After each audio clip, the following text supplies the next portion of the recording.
மாண்புமிகு பேரவைத் தலைவர் அவர்களே, மாண்புமிகு எதிர்க்கட்சி தலைவர் மற்றும் மற்ற உறுப்பினர்கள் அனைவரும் பேசும் பொழுது அனைத்து கட்சி கூட்டத்தை கூட்ட வேண்டும் என்று கேட்டுக்கொண்டார்.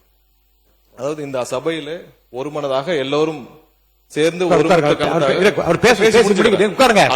சேர்ந்து கருத்தாக உட்காருங்க. அவர் பேசி முடிக்கட்டும். இல்ல, நான் பேசி முடிச்சுக்கிறேன். உட்காருங்க. மாண்புமிகு பேரவைத் தலைவர் அவர்களே, உட்காருங்க. இல்ல, முடிச்சுக்கிறேன். உட்காருங்க.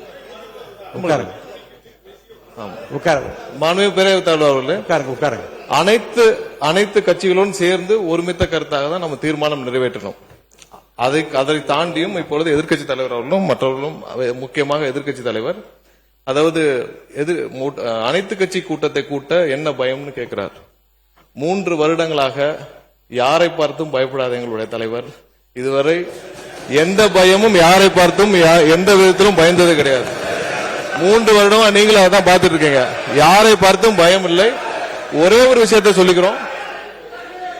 நாளை, அதாவது எங்களுடைய முதலமைச்சர் சார்பாக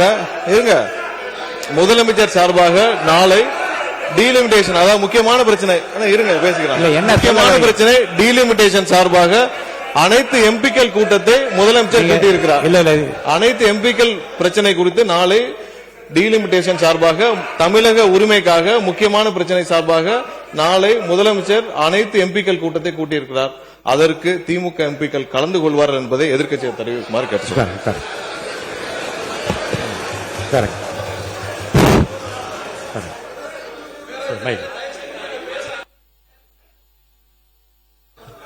இது இப்ப நம்ம எதை விஷயமா பேசிட்டு இருக்கோம்? நீங்க சொன்னதுனால உங்களுடைய வார்த்தையை மதிச்சு நான் என்ன ஒத்திவைப்பு தீர்மானம் கொடுத்தனோ அதை பத்தி மட்டும் பேசினேன். ஏன் தண்ணி வரல, எப்ப தண்ணி வரணும்னு கேட்கிறேன். அனைத்து கட்சி கூட்டத்தை எப்ப கூட்டுவேன்னு கேட்கிறேன். பயிர்க்கடன் தள்ளுபடி எப்ப பண்ணுவீங்கன்னு கேட்கிறேன்.